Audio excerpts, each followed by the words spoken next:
guess I'd like to begin today by suggesting that I have a theme, right? Just in case it's unclear, I've been taught thesis-driven speaking. We need to talk. We're facing exponentially depressing outlook on life. We're facing bill after bill after bill, cut after cut after cut after cut. And it's getting to the point where I don't know what to tell the young, bright-eyed student in high school.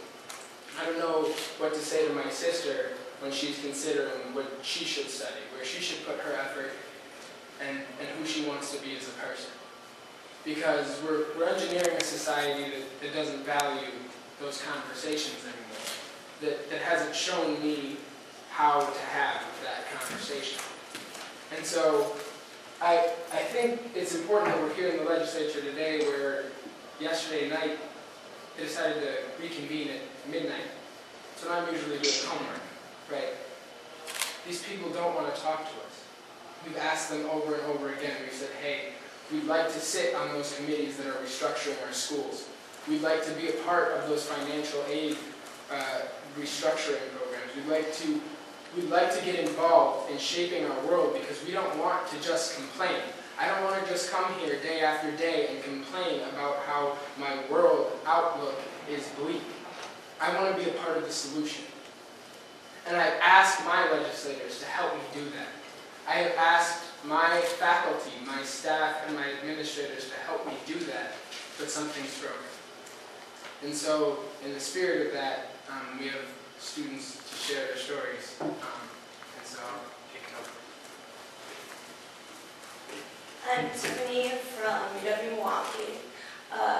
Instead of just going exactly into a story, it's kind of a general statement.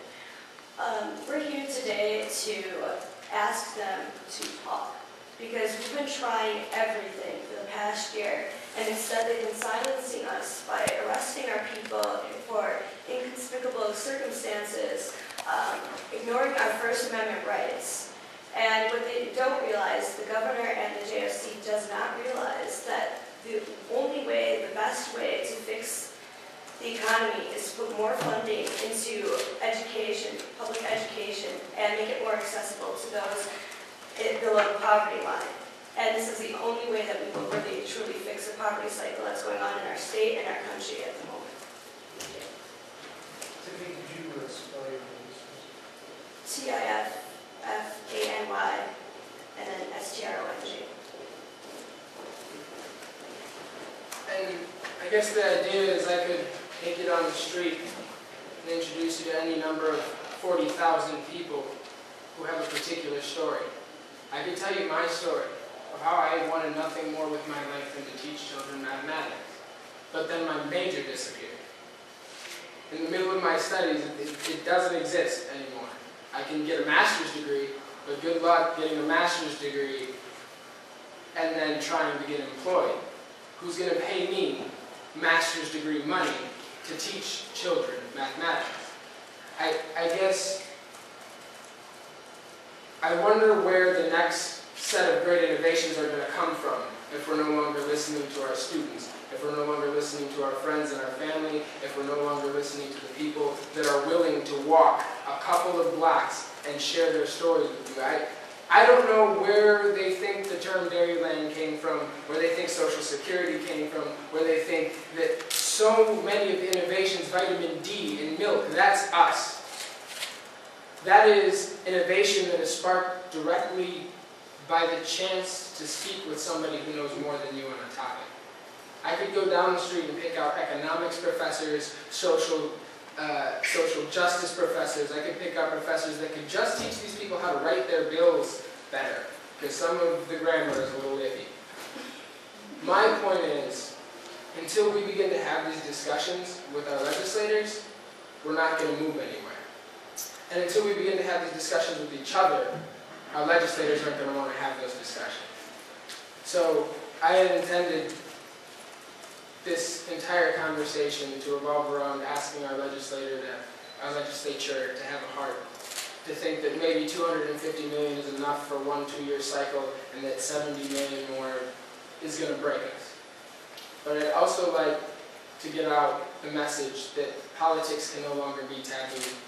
This isn't going to be fixed by one brilliant idea in a back room being voted through in the middle of the night by a bunch of people that already agreed with each other before they even picked up the subject matter. This is going to be solved by having actual, hard conversations with people representing a multiplicity of views, a multiplicity of identities, the nature of our state.